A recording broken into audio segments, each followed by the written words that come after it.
Good afternoon. I'm Shannon de Rehove. Welcome to today's webinar hosted on behalf of Sustainability and ESG Africa Conference and Expo. Today's webinar focuses on transition planning and its role in sustainability and ESG. Join our panelists as they explore what transition planning is in different contexts, why it's important, and how to develop and implement transition plans. Before we start, please note that the chat and the Q&A are available to you. Please post your questions in the Q&A and your comments in the chat. Both the Q&A and the chat are at the bottom of your screen. Please be aware that we are recording this webinar and will send the recording to you when it's available. We're also streaming the webinar live on YouTube and we'll share the link in the chat once it's available. Moderating today's webinar is Wendy Poulton. She's the co-founder and a director of the Sustainability and ESG Africa Conference. She's also the director of Strategic Mindsets, a company specializing in strategy and risk consulting and coaching. Wendy will facilitate the discussion with today's panel, which consists of Mark Manning, an independent advisor on sustainable finance for Chapter Zero, Mbombo Luhembe, the group head of sustainability analytics at Absa Group, and Kate Ryan, Strategic Partnerships Manager at International Transition Plan Network, as well as a Senior Policy Advisor at E3G. I'll hand over now to moderator Wendy Poulton to start the discussion. Over to you, Wendy. Thank you so much, Shannon, and good afternoon to you. We're really excited to have this webinar here. This topic sort of follows on really nicely, I think, from the discussion we had on TA last webinar, because we keep coming back to this issue in sustainability about and that doesn't really fit in with business planning cycles. So this is a really great topic about how we make those two processes, strategy, long-term strategy, and shorter-term planning in organizations fit together so that we get really resilient organizations and have a just transition for many of the issues that we're facing today. So our panelists, they all are really experienced in this area. And I'm going to start off by just asking each of the panelists, or sorry, not each of the panelists, asking, sorry, let me just get there. I'm going to be asking each of the panelists, what is transition planning and why are we hearing so much about it recently? Mark, can we start with you? Sure, absolutely. First of all, delighted to be here today. Thank you so much to the organisers for the opportunity. So we are absolutely hearing a lot about transition planning lately, and I think that's absolutely appropriate. We are at a point in the journey to address the challenges of climate change, where it is inevitable that every company is going to need to be thinking quite deeply about how it is going to protect and enhance its long-term value as the economy transitions to a low-emissions, climate-resilient future. And it needs to be thinking about its contribution to that journey as well. So as a company thinks about its strategic future, as it thinks about what its business model looks like in that low emissions, climate resilient future, it needs to start thinking about the actions that it will have to take to get there. And at the end of the day, transition planning is a mechanism by which a company can think carefully about its risks and opportunities, set targets and objectives to meet them, to address them, and then set a plan with concrete and accountable actions that set out what needs to be done, when, in what sequence, by whom, and at what cost. And that's very similar to other strategic activities that companies are very used to undertaking. The difference here is the urgency, the magnitude, and the fact that this is taking place right across the economy. And so thinking about the interdependent actions of different different organizations and different players is going to be a critical part of that transition planning effort. But at the end of the day, I just want to emphasize that this is a strategic process. This isn't just a regulatory impost. It's something that every company needs to be thinking about in order to ensure that it can indeed protect and enhance its long-term value. Thank you, Mark. Kate. Thanks. Yeah, it's great to be here and kind of participate in this conversation. So just as a brief intro, I work for an initiative called the International Transition Plan Network that brings together a really wide range of actors working on transition planning and aiming to kind of ensure there's global coherence around approaches to transition plans. And we have a bit of a focus on supporting public sector entities to think about transition planning as well. And so I can speak a bit from that perspective. Building on what Mark has said, I think that he's absolutely right in that transition planning is a really key strategic process. I think that one kind of framework that is quite useful to think about in terms of what is transition planning that we can draw from is from the work of the UK Transition Plan Task Force, which kind of leveraged a principal approach that could be thought of as the 3 A's in terms of how do you best think about transition planning. So that's ambition, action, and accountability. And so a transition planning process really kind of enables a business to think about how do they respond to and sort of best position themselves for kind of the future low emissions, climate resilient economy that also kind of encompasses a just transition. So thinking about how you want to kind of address climate related risks and opportunities and how you want to contribute to the kind of economy wide transition. And so with that sort of ambition in mind and that sort of strategic planning approach, the transition plan really then kind of enables you to think through a process to translate that into kind of short-term actions. So think about what are the implementation steps that you might make, how will you engage with your peers and your value chain and others to kind of really push forward the transition that's needed. And then the third A, accountability, is thinking around sort of what processes do you want to leverage or set up that already exist within your business to really make sure you have the right governance arrangements in place to kind of push forward your transition planning process, and that you have sort of metrics and targets that kind of enable you to see where you're going and see that you're on track. So I think in terms of what is a transition plan, for me, that's quite like a handy piece to kind of come back to and think of what are you thinking about. So ambition, action, and accountability sort of wrapped up as part of a core piece of business strategy. And yeah, why are we hearing about it? So I think for kind of all the reasons in terms of the world we live in at the moment in regards to climate change, but also there is kind of like a movement for transition planning to become a bit more of a norm across businesses, and a lot of regulators are starting to kind of have expectations around transition plan disclosures, and same with investors and others that are thinking about where they want to allocate their capital. So it's also a really useful tool for kind of how you can get there as well. So I think those two aspects are super important.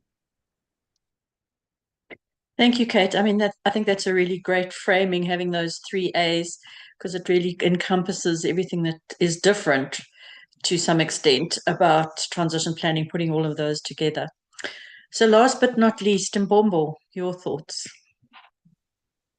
Thank you, Wendy, and good afternoon, and thank you for the invitation and being here. Yes, I'm Mbombo Luhembe, as Shannon said at the beginning, and I'm from Absa, and really wanted to share the lived experience from a financial institution perspective. The transition, and without repeating what Kate and Mark have said, will require capital investment. The World Bank have said that this is going to be the largest capital investment in the history to transition economy from low carbon emission.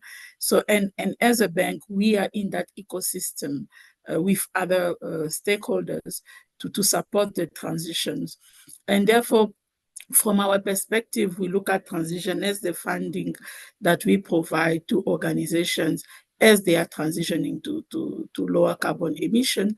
And that is for us, after we also looked at quite many frameworks, because at this point in time, there's not a single international framework that define that. And we did quite a bit of research to come to that. And also understanding that in doing that, it's not just about the transition of that we want to finance, but also the impact that it has on social, the just transition, because as you transition, it has to be done in an orderly manner so that it does not negatively affect the society and the community, especially in Africa, which is a continent where already there's poverty on energy, there is social issues that need to be addressed. So from our perspective, we look at it both as a risk and opportunity, because all our assets also, we need to understand how much they are exposed to climate change and its implication, but also as an opportunity to, with our customer, work with them and support them in their transition journey. And to echo what Mark and Kate have said, I mean, the many climate change event that we are seeing today is just elevating the need for those conversations. So it's a real problem. It's not a regulatory compliance. It's not, it is about addressing climate change and the impact that it has on the livelihood of the community we serve. Thank you, Wendy. Thank you so much, Mbombo. I think that's such an important point that also distinguishes what makes transition planning different, and that is that we're planning for the social issues right up front as well. We're not sort of seeing it as an add-on or something that we'll deal with later, but that it's an integral part, which is what makes it the real sustainability planning as well. So thank you for raising that. And as you said, so important for Africa. So Kate, I'm back to you and make the link back from the planning now that we've spoken about, and I think we've got a better transition planning is longer term, it's accountabilities, it's about taking, it's maybe longer term, but it's about taking action in the short term. And say, how does it link back then to reporting and other business planning requirements? I think Mark mentioned right up front risk and strategy, but I think a lot of people in the ESG fraternity are really interested in how it links to reporting, but also the other business planning requirements. Kate. Yeah, so I think a lot of the elements that make up a transition planning process, some of those are kind of pieces of business reporting or corporate reporting that's been happening for a while, and some of it is also newer, perhaps more forward-looking kind of reporting that might be something that hasn't been kind of a BAU or business as usual for organizations that are a bit newer to the transition planning process. So I think that when we think about the kind of transition planning process, the secondary piece that comes from that is sort of disclosing the plan that you come up with. And I think that there are a few kind of global standards that have been developed that we can really look to as sort of, and many jurisdictions are looking to kind of implement as a bit of a baseline for sustainability related reporting, and that includes transition plan aspects. So in particular, the ISSB, the International Sustainability Standards Board, it has released kind of two sustainability related disclosures, one that is climate related, which has transition plan pieces. And I think that as part of that, there's a lot of guidance around kind of like the bits that fit under and the information that's relevant, and kind of like investor relevant information to release in your transition plan. And I think that kind of the thing that is important when thinking about kind of how a transition planning process links to kind of other business planning and other reporting is that that kind of there are a range of different use cases of a transition plan once it's out in the world, I guess. So I think Mbombo's talked a lot about sort of as an investor, how kind of like they can think about transition planning and work with clients on transition planning. I think other kind of investors and lenders are using disclosed transition plans to assess credibility of transition strategies. Corporates are using it to manage their risk, and kind of regulators and policymakers are also thinking about how transition plans can support market integrity, consumer protection, and financial stability. And so I think that there are kind of a range of different ways in which a transition plan can be used, but it all comes back to thinking about that plan and the process that sits behind it as the core piece of kind of strategic transition planning that is sort of the center at the core of the process itself. Anybody else from the panel want to add to that from Kate? Mark? If I may, yeah, if I may, there's so there's a really important role here for providing transition plan related information in general purpose financial reports. So Kate mentioned the work of the IFRS Foundation and the International Sustainability Standards Board. The International Sustainability Standards Board, or ISSB standards, are now being widely adopted around the world, including quite extensively in the African region. And I think there's a really important development over the past year, which is that the work of the Transition Plan Task Force that Kate referred to in her first response has been taken over by the IFRS Foundation, consolidated into the foundation's resources, and used as a basis for guidance on the ISSB's climate standard, IFRS S2. And that guidance was published literally just a month ago. And it essentially demonstrates how all of that information on a company's transition plan that is included in the Transition Plan Task Force disclosure framework is relevant content for reporting against the climate disclosure standard. There's already a forward-looking perspective in the climate disclosures that the ISSB requires, and there is information to be included in a climate disclosure that focuses on the objectives that a company has set for itself, the implementation strategy, how it's adapting its business model, how it is resourcing its climate mitigation and climate adaptation actions, and how it is engaging with the operating environment in which it does business, with its value chain, with consumers, with communities, with policymakers, and with its industry peers. So that information is recognized now as being core to climate-related disclosures that companies are increasingly being required to make as part of their general purpose financial reporting in their annual accounts. So I think that's a really important development, and that's going to get that information out there in the hands of decision makers across the financial services sector and the wider economy. Great, thank you so much. For everybody, I put the link to that guidance document in the chat. If you want to go and have a look at it, I think it's a really useful guidance for people.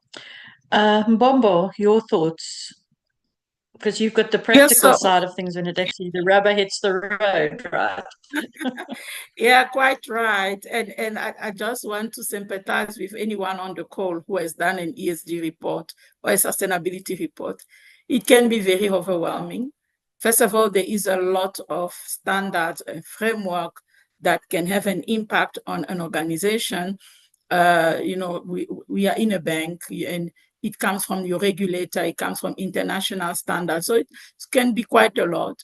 The approach that we have taken is twofold. First of all, is to understand that the information that we are providing to our stakeholders using the framework, it's about telling the story of sustainability. So really use it from a strategic document that can be used by investors, by customers, everyone that is interested in sustainability. So that is the posture that we took at Absa, not as a tick box, not as a compliance, but really use it for strategic communication.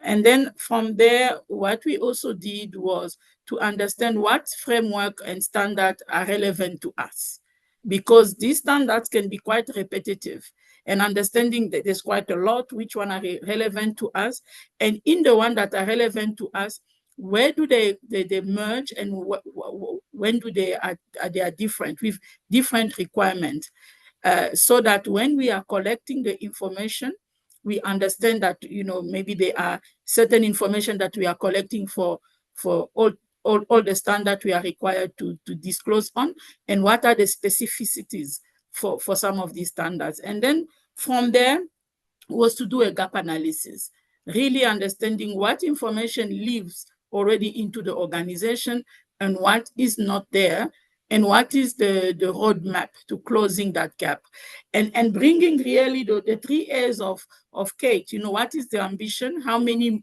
years do we want to take to reach the compliance? What is the actions we're going to take, you know, with specific milestone, and who is accountable, the governance around that. So really creating a plan from that. Data is a challenge in ESG because it's a new type of discipline. All organizations are quite mature when we talk about financial information, and some of the ESG information can be seen as non-financial. So really start to create that capability into the organization and the ability to validate and check and challenge the data. So that is really the roadmap on which we have been, and it can be challenging, and then but you learn quite a lot because you use the different framework and standard to tell your story, and they are funding, you know, funders, investors that are interested into the ESG story. So it is it's quite important, and even customers. So you also need to understand who are your stakeholders and what is important to them, so that you can in disclosing focus on addressing their needs. So thank you, Wendy. That is our experience with disclosure. Yeah, thank you so much for that. And I think we've had a couple of comments in the chat also about, you know, there's this huge focus on reporting, and we've got TCFD, which has now been integrated into IFRS. We've got TNFD. We've got the new social financial reporting frameworks coming out. So it's always evolving, and I think, for me, what's attractive about transition planning is it tries to bring all of those things together so that you don't have all this these fragmented requirements. But I want to sort of move on to one of the issues that we started talking about earlier and ask Mark about how does transition planning then help this long-term thinking and resilience? Because business and government, or most organizations, struggle with the longer term. And we've seen TCFD and TNFD and others starting to say to people, you need to look into the future, you need to use scenarios, you need to have this risk mindset, both positive and negative. But how does this transition planning build a long term, and how do we get resilience in our planning through doing that? Mark. Brilliant question, Wendy. And I think it follows so nicely from the conversation we've had so far. And all of the focus here on this being a strategic exercise, not a compliance exercise, but a strategic exercise. And I think by virtue of it being a core part of corporate strategy, this needs to be an endeavor that is owned and overseen by the board. It is all about maintaining, protecting, enhancing resilience over the short, the medium, and the long term. And so a board-governed process for transition planning is absolutely essential, and that will ensure that it is indeed embedded right across the business. It is indeed bringing different functions of the organization together to jointly develop a corporate strategy that is fit for the future. And if they can do that, their transition plan will be an indicator of their financial and their operational resilience. It will demonstrate to the outside world and to investors and to regulators that this company has indeed thought about its future. And every company is used to assessing the drivers of value. Every company is used to thinking about the levers that it can pull to protect and enhance its value. And in that sense, transition planning is no different. It's an aspect of the same strategic activity. But as I was saying before, the main novelty being the urgency and the systemic nature of the business driver that companies are dealing with here. But ultimately, if the organization can, at the start of the transition planning process, bring those different parts of the organization together to really collectively think through the scenarios that they are preparing for and the future that they are ensuring that the business can thrive in, that can really be a very powerful initial step. And they should be thinking about those connections not only within the organization, but also with the outside world. Because as I was saying before, every company is going through this process, and every company's actions, therefore, are interdependent with those of others. So they want to be thinking also about the stakeholders in the external environment that are going to be absolutely critical to the successful delivery of their plan, which is why the Transition Plan Task Force has an engagement pillar that sits alongside the implementation pillar. So the implementation pillar is thinking about production processes, products and services, policies and conditions within the company. While the engagement pillar is thinking about who do I need to influence in order to drive change? Who do I need to influence in my value chain? Who do I need to influence across the industry? And who do I need to influence in the policy community and in the communities in which I operate? So all of that gets pulled together into a comprehensive whole of organization strategy that then also looks beyond the organizational boundary. And the board has to oversee that entire process. And perhaps as we get through to other parts of the conversation, I can talk about some of the tools that are out there to help companies think through all of this. Thank you. Thank you, Mark. And I think that's such an important point, that it actually should be what you're doing anyway, right? If you are a forward-thinking company, you should be thinking about what's happening with your stakeholders. You should be thinking longer term, and you should be doing all of that anyway. What this is doing really is almost forcing that sort of thinking into the organization. But Mbombo and Kate, do you have any additional comments on that sort of long-term perspective? And Mbombo, specifically from you, how difficult is that to do within organizations that are focused on share price today or investment decisions today? So perhaps Mbombo, let's start with you and then go on to Kate. No, thank you, Wendy. And yeah, fully agreed. I think from a principal perspective, I mean, Mark is spot on. You want it to be embedded in your strategy.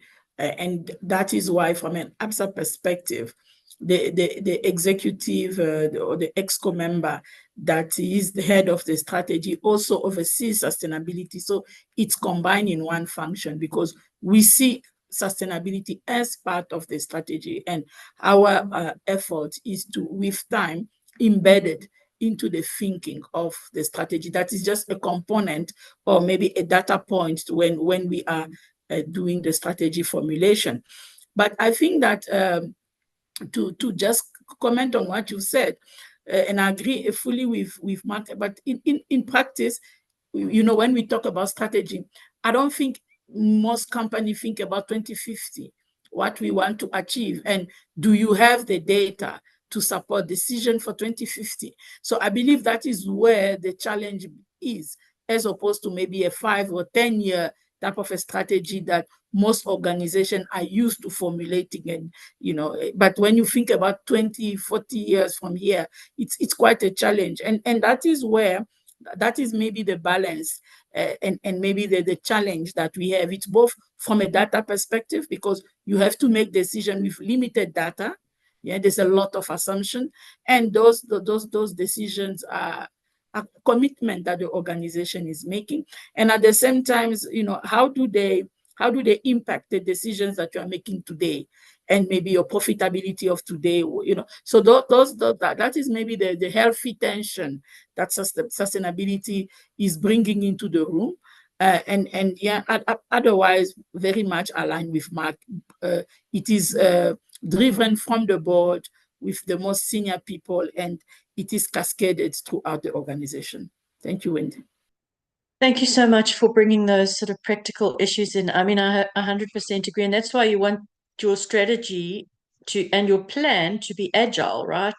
And resilient, so that as things change, and that's why you use scenarios and tools like that. So as things change, you pivot, which is quite different to, we have a 5-year plan and we're going to implement it. It's that world is changing quite a lot. But thanks for that, Mbombo. Mark, you have your hand up.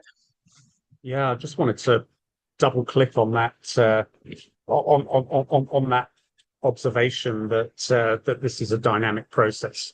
I think so. I had the pleasure of working with Kate on the development of the Transition Plan Task Force Disclosure Framework, and that was a sort of essential recognition right up front that transition planning is necessarily a dynamic, adaptive, iterative process. It's not a one and done. It's not, here's my plan, this is it, this is fixed forever. It necessarily needs to be subject to very, very agile review processes, and it needs to be responsive to new information, and it needs to be capable of pivoting where it needs to pivot. So a governance process for transition plans that allows for course correction where that is necessary, that allows for updating if dependencies work out in a different way to how you might have imagined. And I think very, very importantly here, it's a transition planning process that is understood by the users of the information that you might ultimately disclose, that this is not gospel. This is as a statement of intention. There are actions for which I'm accountable in the near term, but it's a process that may be subject to change over time. So that is a different mindset, not only within the company, but also among those that are engaging with the company and using the information that is provided through transition plans. Thank you. Kate? Yeah, I have coming back to sort of how transition planning can help build long-term thinking and resilience. I think Mbombo shared kind of an approach where there is a lot of sort of incorporation of strategy and sustainability. But one reflection that I thought would be quite useful to share is that through engagement with kind of a range of other companies and financial institutions, some of them have shared with us or shared with me that the process of doing preparing their first transition plan was actually a bit of a surprise in the sense of how much it kind of brought the company together internally and sort of knocked down some silos or barriers that they perhaps didn't realize existed. And with kind of conceiving of transition planning as a core kind of piece of business strategy, it might lift kind of these sort of sustainability concerns out of a specific sustainability office and into kind of more core business, having kind of, the finance team in there, having your strategy people. And so I think that the process of transition planning also has these kind of spillover effects or these side effects for some ways of working within particular businesses that maybe have not got such integrated kind of sustainability strategy approaches from the beginning. I know there was one one person I spoke to from like quite a large bank who kind of said once they started doing the transition planning process, they realized they were actually doing more transition related activities than they thought. They just didn't know the people in the other team were doing that. And so it kind of has also got potential to bring some real benefits kind of internally, I guess, into ways of working.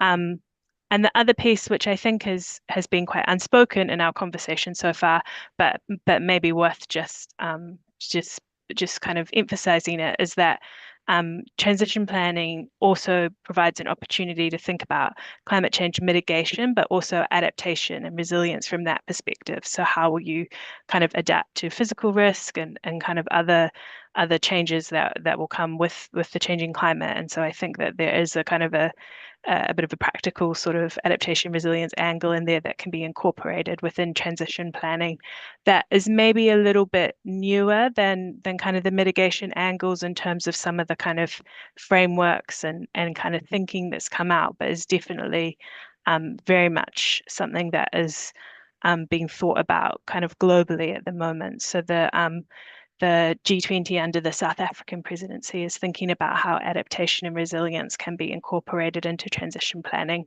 and also to support kind of efforts for adaptation finance. So that kind of aspect of resilience is also something that is quite core to transition planning as well. Yeah, thank you. I mean, I think that's important. If you do integrate, it's an efficiency and productivity benefit for the organization. But somebody's put a question, I don't know if it's in the Q&A, but saying, you know, for a lot of African countries, and it's something that we really struggle with, the reality of African economies, that there are many SMMEs. And they're already struggling with having to just do ESG reporting for financial institutions or, you know, for their shareholders. And now you're asking them to do this transition planning as well. And they just become completely overwhelmed with all these different requirements.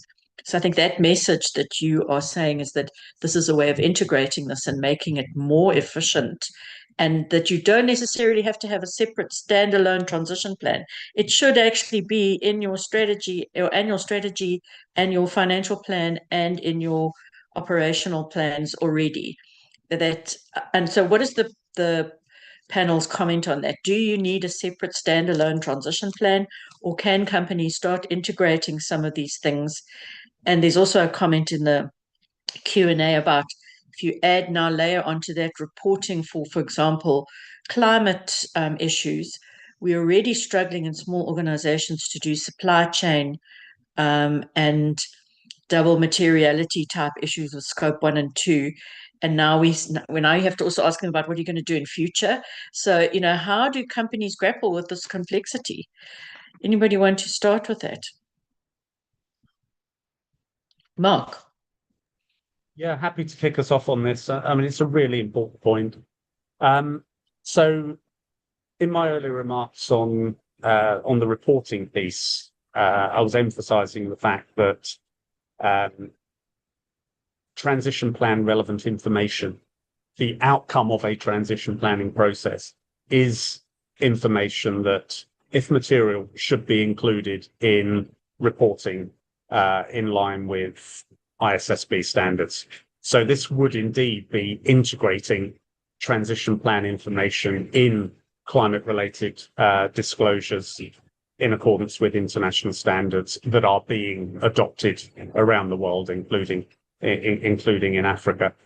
Now, the TPT did recommend that, in addition to incorporating transition plan relevant information in annual reports, in general purpose financial reporting, it might be good practice also to bring that information together into a standalone transition plan periodically. But that, I think, will depend on how that information is ultimately going to be used by stakeholders across the system.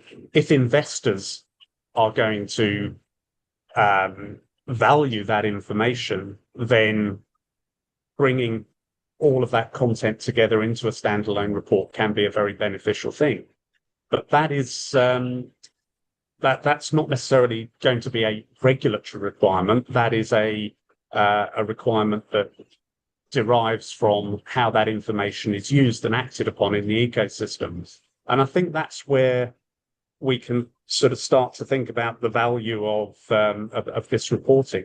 Ultimately, if what we've been saying all along in this session so far is that first and foremost, transition planning is a strategic exercise. It is the value of the planning and the value of ensuring that your business is fit for the future. The disclosure comes at the end of that process. And in the context of ISSB reporting,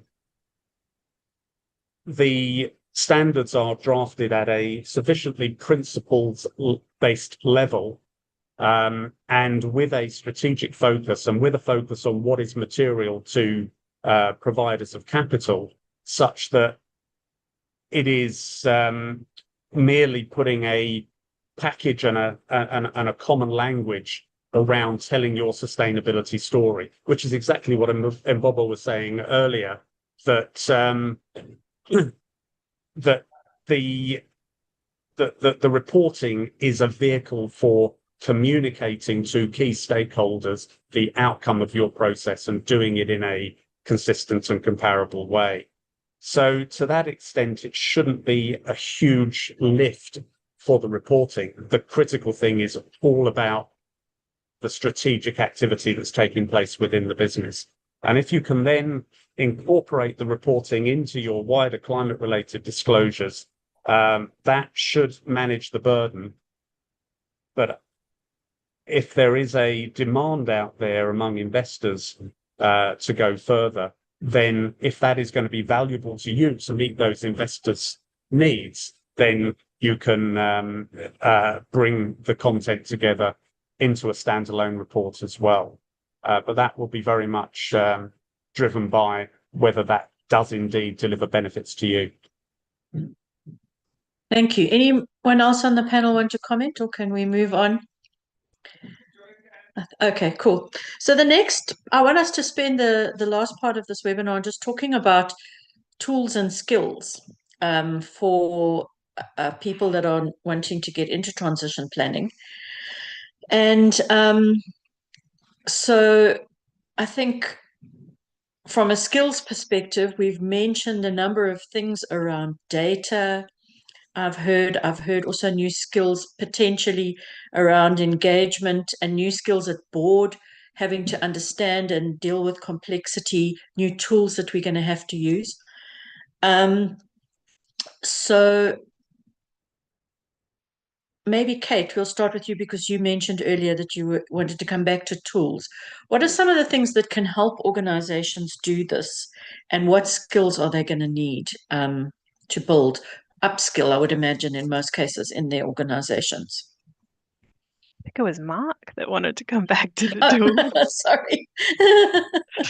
Apologies. Well, you start, Kate. Anyway, I'm sure you've also got something to move to Mark. Yeah, I think that I think there are a range of things out there. I guess the point I would like to make, maybe as a bit of a framing for the conversation on tools and skills, is that I think earlier we talked about the iterative nature of a transition plan. I think it's also important to think about the iterative nature of the kind of complexity, and we've also talked about how transition plans might work for smaller businesses. The kind of complexity and detailedness, I guess, of your transition plan for a company may also improve over time. So in terms of the new skills that are needed, I think it's important to kind of have this conversation in the context of this is a relatively new sort of area that we're working in, and it's something that's going to kind of get like businesses and people are going to get better at it, and they're going to learn from each version of their transition plan.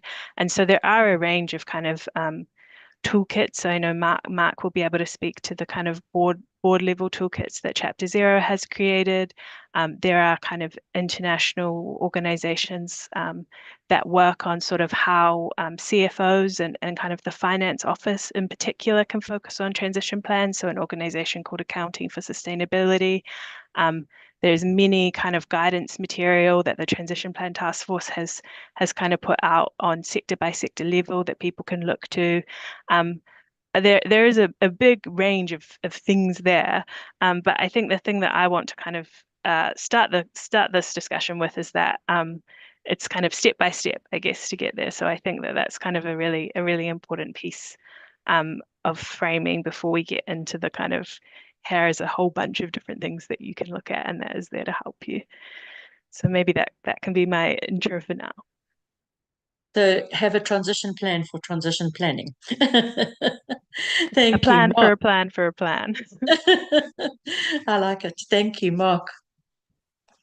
Thank you. No, I think that has kicked us off very nicely, Kate. And I mean, I would call out a couple of really good places to start. I think one is the Transition Plan Task Force developed what it calls the Transition Planning Cycle, and that will walk a company through the transition planning process from the point at which they assess their current situation, and they assess the risks and opportunities they face, and they assess the landscape in which they operate. And having done that, that equips them to set their ambition, which then in turn sets them on a path to plan their actions and then implement those actions. And within the transition planning cycle document, there is a very extensive body of guidance for each of those steps that sort of looks out into various third-party sources produced by people like Accounting for Sustainability, which Kate mentioned there, and really acts as a little bit of a repository of knowledge that can help organizations on their journeys. Second, we are now starting to see more and more transition plans coming through. I think there is a gradually building body of transition plans that are being developed in most cases on a voluntary basis by companies around the world. We're seeing a good number of these now being prepared in accordance with the Transition Plan Task Force disclosure framework, and that gives a really good growing body of practical resources for organizations to look to when starting on their journeys. And then the third piece, I just wanted to home in on that board governance point. So I was saying earlier that given that this is integral to corporate strategy, it's firmly in the domain of the board. And one of the things that Chapter Zero did a year or so ago was to develop a transition planning toolkit for board members that will help them think through how they should be overseeing the transition planning process and how they should be ensuring that as board members, they are equipped to challenge the executive on the decisions that are being taken around the organisation in respect of this really critical strategic activity. So I think I can put the transition plan, the Chapter Zero transition plan toolkit in the chat, but it has a number of components to it. It's there's a component which sort of helps board members think through the barriers and the enablers of effective action within their organisation. There's a component of it which is a scorecard that helps them think through whether they are equipped to be taking these decisions, or if not, where they need to scale up as a board in order to be able to oversee the process effectively. And there is a set of resources that looks at the roles of individual board committees, the risk committee, the audit committee, the sustainability committee, all of whom have a role to play in helping to drive this process in a connected way across the organization. So I'll pop that in the chat and hope. Oh, you've already done it. Oh, well done. I'll put it in for you. Thank you, Mark. Thanks very much indeed. Thank you. That's a few ideas there. Yeah, I think we've had a number of questions for tools. So I think that's been really helpful. And I see, Kate, you also put some things in the chat. So those of you that are asking about tools, just go in there and have a look. Mbombo, I just wanted to turn to you for this question. And also we specifically have had a question from Shalangu Mtembu, and he also, or she, sorry, wanted to ask about also, which I think is a really important point, how do you change culture? So it's not just about skills, it's about the culture in the organization itself. And how do we then also have corporate culture campaigns outside? How do we communicate outside our organizations about this as well? Thank you, Mbombo. Yes, thank you. I think we have in Absa specifically, I'm going to use our own example, have done quite a few initiatives. And I think it starts with knowledge. I think just to continue some of the aspect of the conversation, it's about the knowledge. The more you make people aware of what is transition planning, why is it important, you create that. And that knowledge does not have to only sit at the board level, which is quite important. And it's something that we are doing and have a plan to build that. Not only with colleagues that maybe deal with sustainability matters every day, for which we also, from an Absa perspective, had a specific initiative to upskill them. And we also brought colleagues from outside, who come with more environmental type of experience, but it's also from a full organization perspective to just make people aware of what is ESG, why transition is important. So creating that culture into the organization. I must say, it will not necessarily take away the what I call healthy tension, because we have to create a balance between the strategic plan and what the other colleagues maybe on the ground want to do from a profitability perspective. I think those tensions, we must not look at them as negative. They need to exist so that there is constantly those questions about, this is our long-term ambition, what we want to do in 20 years' time or 30 years' time. What is the data that is required? It is scenario basis, it is stress testing, it is iterative, but that's what we need to do. And there are colleagues that need also to worry about the now, the now and the short term and the 5. So I will not necessarily view it as negative. My comment was not to say it's negative, but it's to say that there's that healthy tension. And culture is important. It's about telling people, and I believe that from my experience, most people embrace sustainability and ESG quite well, because the problem is something that everybody can relate to. When there is a climate event, there is a flood, or everybody can see it. It's not something that is difficult to explain. Or when there is a social risk, that if, for instance, a coal mine is closed, what will happen to the population? Everybody can relate to that. So it's not something that difficult, and most people do understand that. But I think increasing the knowledge and the skill, and also we have done some target setting for the future, and that also, to Kate a comment, brought a lot of different function and part of the business together.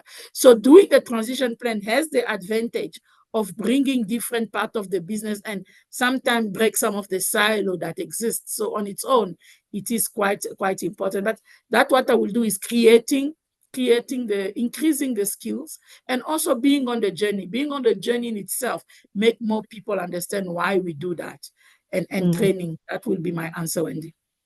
Yeah, that's such an important point, that learning by doing, right? Is that if you collaborate with people inside the organization and co-create it, you get so much better by body than the sustainability department coming in and saying, this is work so much for that. So out of time, so I'd like our last question I'll combine the last two questions. What about the financing of this transition planning for implementation? The transition plans can support transition finance. So I'm going to start with Mark, then Mbombo and Kate, then finish off, and then also any closing comments that you may have, Mark. Thank you very much indeed. No, I think that this is a critical part.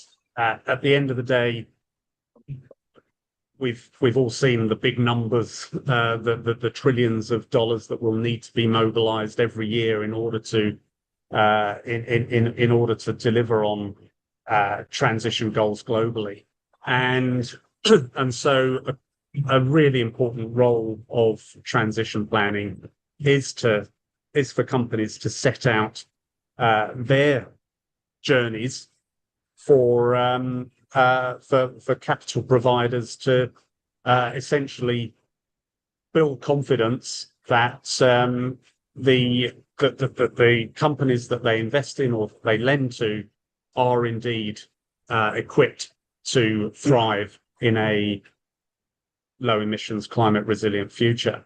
And so I think a really in order to meet that investment case and meet the needs of investors that they're going to need to convince in order to attract their capital, transition plans do need to be very, very well articulated in terms of the financial resource needs that are going to that are going to underpin the plan. Kate mentioned earlier that there is a really good piece of work that Accounting for Sustainability have done, and guidance that they published recently, and that is all about integrating financial planning and transition planning, essentially bringing the financial component of planning to the fore right from the very outset, and ensuring that it is an integral part of that strategy setting process for the business.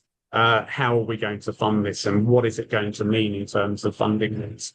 And I think if companies can start doing that in a really effective way, they're going to be better positioned within their transition plans to attract capital. We're also going to need a really important shift in mindset across the financial services sector. So far, when people have been thinking about sustainable investment, thinking about green finance, they've been thinking about financing what is already green rather than financing what is transitioning. And it is transition plans that can actually bring credibility and integrity to finance for the transition. Essentially, we've had perhaps too much of a laser focus on financed emissions, whereas we actually need to be thinking about a whole suite of metrics that capture not only where a company is today, but where it can be tomorrow. And where's that information going to come from? It's going to come from forward-looking transition plans. So ultimately, over the last couple of years, we've seen increasing work around transition finance and around building integrity and credibility in transition finance activities, and transition plans will necessarily be a cornerstone of that, and hopefully really help to shift us from a mindset of investing in what is already green to investing in what is credibly on the journey and can be held to account for careful planning and progress updates against those plans. Thank you, Mark. I think that's such a critical point for Africa, that for us, it's about for transition to be just has to be that journey. It can't just be that we go from here to there and lose people. It's about leaving no one behind, right? So, I mean, that is a really important point. So thank you so much. Kate, your thoughts on this? Yeah, I would agree that kind of credible transition plans are a key to transition finance, which is the sort of ability to finance entities for kind of activities, like Mark said, that are not yet green, but that really support the transition, either through providing kind of specific solutions or supporting the economy-wide transition. So if we think of some examples around like critical minerals or grid infrastructure, so these are perhaps emissions intensive activities in the short term, but they are, if they are being kind of undertaken in the context of a broader sort of credible transition strategy, can be key to kind of getting us to where we need to go. And so there are a couple of stats that are like in my mind, I guess, around sort of how transition planning can be really important. And these are from sort of global surveys. So obviously everything has kind of like regional and jurisdiction specific elements that are relevant. But a relatively recent survey of global investors came back with 63% of the people that replied saying that they were allocating or planning to allocate funds to transitioning companies that had high emissions, but also had what they considered a credible transition plan. And another kind of similar result that sort of emphasized the role that transition plans can play was a survey of 300 senior professionals from asset owner institutions and advisors from across the world, who said that the most kind of commonly cited barrier within that survey to transition finance was companies having a lack of credible transition plans. So these are kind of like a really key tool, the disclosure of a plan or the sharing of your kind of transition planning elements to really kind of support businesses and kind of getting the funds needed to make the transition. And I think that is kind of a key piece. And thinking kind of longer term, there's also the potential for transition plans to enable transition financing to kind of move from activity specific finance to something that's kind of entity specific, which can kind of support confidence and allocating to people in harder to abate sectors or harder to abate entities. So I think there are a lot of really good opportunities that can come from kind of creating and disclosing a credible transition plan. Wonderful. Thank you so much. Mbombo. Yes, just rapidly from my end, since we are over the time. So for me, I will just echo what both Kate and Mark have said. In our own experience, we do give some price rebate and the like to organizations that have a credible transition plan, but can also evidence it, because not just saying that, can support what they are saying with data. And we have done it in the past in some of our agreement, told the company, if you can reach a certain point and demonstrate that with credible data, there will be some concession on pricing. So I think it's just to echo that practically it happened, and we have also from a banking perspective, in collaboration with some of the development financing institutions, benefited from some of the investment to help with that, with green financing and transitioning as well. So it is there. If one can demonstrate the credibility of what you are doing, there are certain advantage, obviously. And yeah, just wanted to echo practically what it means for us. Thank you, Wendy. Great. Thank you all so much. I think that brings us to the end. It's been a fascinating session. What I heard from everybody was that it's an integrator. It's a way that builds resilience, both internally and externally. It's something that's really critical, but I also heard from the audience, we've got so many standards and so many protocols and things we have to follow. How do we streamline all of these? But for me, transition planning is a way of starting to do that, to bring all these different processes into one holistic process that you can see how they all fit together. But I certainly take the point, and specifically for Africa, it's really important for us to have practical tools but it's important for us to have for financing. And I think that is where it's really going to be important for us to understand what works for us and how do we help our organizations in Africa start to do more transition planning. So thank you so much to my wonderful panel. You've all been amazing and made my job really easy. And with that, I just wanted to say our next webinar is going to be on critical minerals. I think Kate was just talking about that, really important for Africa and really important from a sustainability perspective as well. And then the one after that is going to be on public-private partnerships. So we're looking forward to those and also to see you at the conference in October on the 15th and 16th. So Shannon, over to you. Thanks so much, Wendy. And thank you to everybody for joining us today. Before we wrap up, I'd like to extend my gratitude to our moderator, Wendy Poulton, and to our guest speakers, Mark Manning, Mbombo Luhembe, and Kate Ryan for a very informative webinar. The next Sustainability and ESG Africa Conference webinar, as Wendy said, takes place on the 7th of August at 3 p.m. and focuses on critical minerals. The correct link to register for that event was shared in the chat. If you have any further questions or would like to continue the conversation, feel free to reach out to us via email at shannon@creamermedia.co.za. And if you're interested in hearing more about the Sustainability and ESG Africa Conference, please visit their website at www.esgafricaconference.com. And with that, I'd like to bid you all farewell. Thank you very much for your time and goodbye.